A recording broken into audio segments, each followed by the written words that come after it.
Everyone, আবৃত্তি করছি কবি সুকুমারের রামগরুরের ছানা। রামগরুরের ছানা, হাসতে তাদের মানা। হাসির কথা শুনলে বলে হাসবো না না না না। সদাই মরে ত্রাসে, উই বুঝি কেউ হাসে।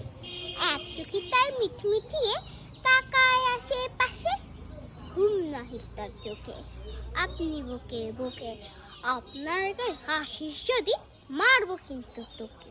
যাই না বনের কাছে কিংবা গাছে কাছে, দক্ষিণ হাওয়া সুসুরিতে হাসিয়ে ফেলে পাছে। ঝোপের ধারে ধারে রাত্রির অন্ধকারে, জোনাক জলে আলোর তালে হাসির ধারে ধারে। হাসতে হাসতে যারা হচ্ছে কেবল সারা, রামগরুরের লাগছে ব্যথা, বুঝছে নাকি তারা। রামগরুরের বাসা ধমক দিয়ে ঠাসা, হাসির হাওয়া বন্ধু শেখায় নিঃশ্বাস শেখায় হাসা। বন্ধুরা, তোমাদের যদি আমার আবৃত্তিটা ভালো লেগে থাকে, লাইক সাবস্ক্রাইব করে দেবে। টাটা।